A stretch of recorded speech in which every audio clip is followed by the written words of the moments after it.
Hi, in this video I'll help you get to know your car a little better. At the end of this video I've put together a straightforward infographic that summarizes all the key points. Like, subscribe and comment below. It really helps. All right, let's dive right in. Today we are playing detective with your car's engine.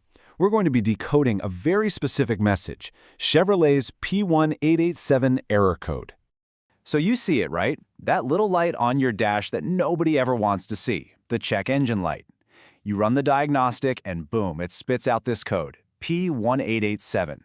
So the big question is, what is your car actually trying to tell you? Well, let's find out. Okay, so our first step in this whole investigation is to understand the official charge. You know, before we can even think about finding the culprit, we need to know exactly what crime we're dealing with. So let's crack open the case file on this thing. Whoa. Okay, that's a real mouthful. The official definition is a transmission control release switch circuit malfunction. I know, that sounds super complicated, right? But don't you worry, that's what we're here for, to translate this from car speak into plain English. So here's the bottom line.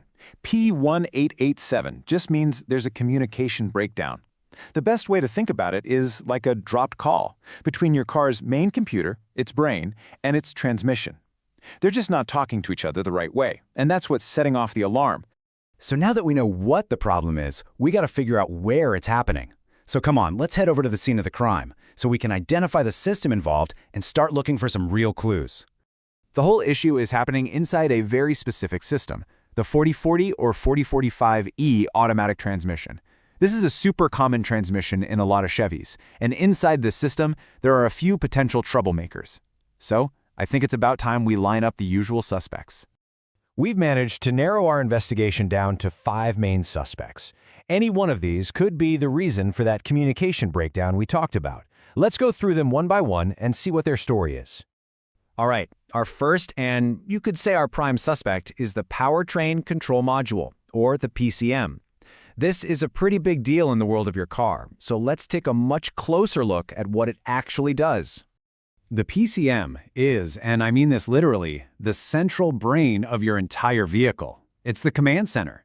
This little electronic box is monitoring and controlling pretty much everything, both the engine and the transmission. So it makes sense that if this brain has a glitch or just fails completely, it can't send or receive the right signals. And that's a direct cause for that P1887 error code. Okay, let's move on to our next person of interest. Now this one is a lot smaller, but believe me, it is no less critical. We're talking about a damaged turbine shaft O-ring seal. So this little O-ring, it's a surprisingly simple part. It basically acts like a specialized washer that sits on the turbine shaft. And it has one job, keep the transmission fluid from leaking out. That's it. So if this thing fails or gets damaged, the fluid leaks, you lose pressure, and that can disrupt the whole system, triggering our code. Moving right along to suspect number 3.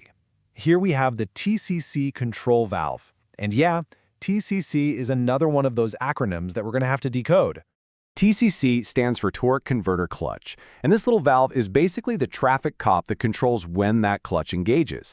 And let me tell you, proper engagement is absolutely essential for your transmission to work smoothly.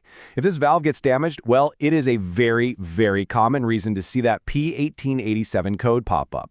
So our fourth suspect isn't so much about a broken part, but a blocked one. We're looking at the spacer plate release exhaust. The easiest way to think about this one is like a clogged pipe in your house. This part has a really important job. It acts like a safety valve, and its whole purpose is to release pressure that naturally builds up inside the transmission. Now, if it gets blocked with gunk and debris, that pressure has absolutely nowhere to go. And this pressure buildup can mess with all the sensitive electronic circuits and, you guessed it, trigger our error code. And for our final suspect in the lineup, we're looking at straight-up physical damage to 2 key components, either the case cover or the spacer plate itself. Now these two parts do different things. The case cover is like a bodyguard, protecting the guts of the transmission from dirt and junk. The spacer plate, on the other hand, is like a traffic director for all the transmission fluid.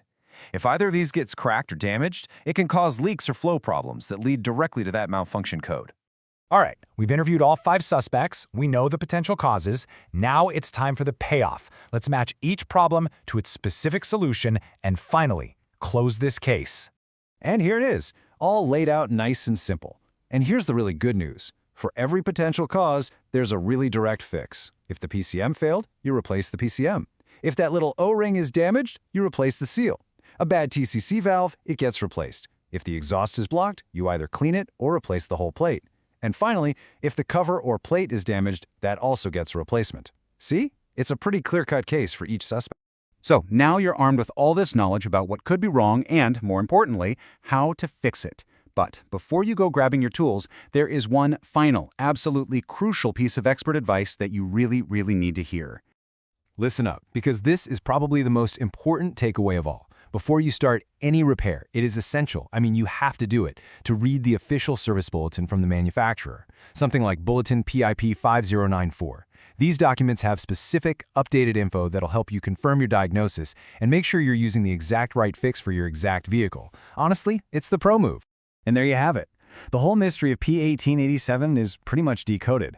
You know the suspects, everything from the car's brain all the way down to a tiny little O-ring, and you know the solutions.